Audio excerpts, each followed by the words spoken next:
All right, see how this is going into a negative? Nothing is happening on the high side. Let's close that off. Now it's recovering refrigerant. See how this is staying low? This is a front and rear system. There's an evaporator in the back. Is that an expansion valve? Can't remember, but this is an orifice tube in the front. That's why it has an accumulator on it. But do you see this device right here? This is a solenoid right there. It is blocking off and locking off and storing refrigerant in that liquid line from that point on to the expansion valve in the rear. So you see how this is barely moving, really slow? And the high side didn't move at all. I'm not removing any refrigerant out of the high side. It's not going through. Now watch this. Key on, engine off. Key on, there. I didn't turn on the engine, I just turned on the key. You see how high that refrigerant's going now? And you see the low side, the high side going down right now? What happened was it just energized the solenoid valve and it pulled up on the pintle. It's now allowing the liquid refrigerant to flow back or flow through, and it'll go back to this Y, go through the accumulator, go backwards through the, oh yeah, this one does have the expansion valve in the front. Sorry, I'm thinking another vehicle. And it'll go through the system. It's now allowing liquid refrigerant to get over to the low side. Now I could recover the rest of the refrigerant out. I see so many shops double charge these systems because they don't know they need to key on, engine off. And there's other vehicles like too, so Tesla Y or otherwise. This is what happens when you don't read, you don't go to the expos like MACS, Max Expo, where you go get really legitimate training, not one of these little one-day sit-down seminars out at your parts house.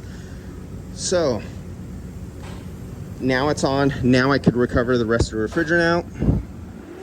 Now you will see the low side start to go down.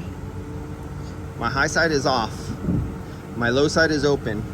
There's no liquid or foam coming through the sight glass, but you see the low side. Now you see the high side going down, because now we have a path from high to low traveling through this energized, and you'll feel it's hot. And if you put a screwdriver on it, a metal, steel, not stainless steel or aluminum, but if you put a steel, you'll see that it's magnetized because it has energy going to the solenoid, opening it up and allowing a path for refrigerant.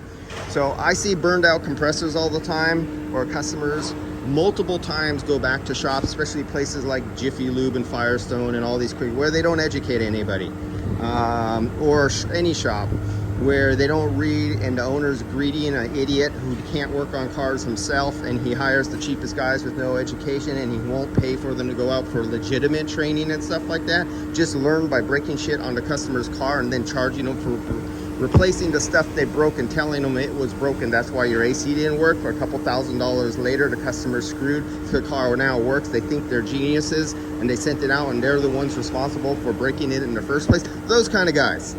So let's get back to this. That's timed out because of the battery. Save the battery. We're down to 0 on both sides because that solenoid is being out. Now, put your battery jumper, because I'm here making a video, put your battery jumper on the customer's battery. Don't put a battery charger, just put a jumper, because batteries won't cause damage to a system. But if you have one of those old funky chargers, you'll drain it down. I mean, you can overcharge it and cause problems. But this is a good way to stress test the battery, because if the battery goes dead just by energizing that little solenoid and everything else in 5 minutes, you better double check and do a battery test too, because you got a battery on the way out. We're going down. So I'll come back to this one. You have no idea how many cars that have those solenoids that I come to, that when they have a burnt out engine, or they have the oil blow off where they have the pop off valve in the back, sprayed out oil, sprayed out refrigerant multiple times, or they cut out on high pressure cutoff because they go to 440 psi, just because they don't know that. And it all comes down to RTFM. Read that fucking manual. All right? For you guys who are just at home DIY guys, you know no better. That's okay. For you guys who just came into the trade and it's your first year and you're learning, you don't know any better, because supposedly, hopefully you're under a decent apprenticeship under somebody with 15 or 20 years experience at least, and you're in a program that every module of the vehicle you go on, whether it's engines, drivability, emission controls, air conditioning, transmission, differentials, wiring systems, electrical, charging system. Those are all individual modules and components of this whole set system of a vehicle that you fly yourself to training, your boss flies you there, you go to seminars, you attend webinars, you grab books, you read books about it. You don't just learn by screwing customers' cars up. It's a little pet peeve of mine. You guys say I got a chip on my shoulder about that, because I've worked for owners who couldn't work on cars themselves, and those are like the nastiest, most disgusting places to work for sometimes, not all the times, because they just want to see money, but they don't want to sacrifice. All right, we're down to 1,000 microns right now, and so I'm basically almost empty, but there's still a lot of refrigerant in here, even though I'm at 1,000 microns and it's 80 degrees out. This is an insulated receiver dryer, and I dropped the temperature on it and it's frozen on the inside. If I could take that off, there'll be ice on the bottom of it, and there'll be about a 1/4 pound of refrigerant that is still stuck under the insulation of that receiver dryer. So if I were to do a quick 5-minute vacuum and charge it right back up, I could still have like a 1/4 pound extra refrigerant in the system, and then I would go and add, where's the sticker for this one? I would go and add what it says, 1,080 grams, on top of that already 1/4 pound, and I'd be a 1/4 pound overcharged. Now, if it was a cold day, I wouldn't notice it because there's so much surface area at 65 degrees outside. The head pressure wouldn't do anything, it would work just fine. Customer goes away on the weekend and it's 95 degrees. That extra 1/4 pound of refrigerant that was stuck in there in the first place, that wasn't completely removed, now has to expand somewhere. There's not enough room in the system, so the high side pressure hits 400 and some PSI.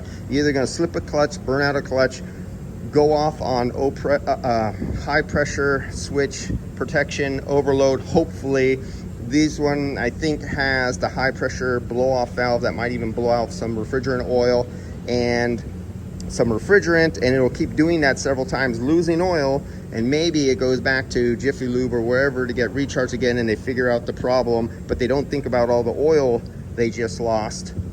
Maybe you didn't burn out the clutch yet, and they charge it back up, but now you're low on 2 or 3 or 4 ounces of oil because of several times of spurting out, and now you're happy because they recharged it right, didn't think about the oil, and then the compressor burns up a couple months later.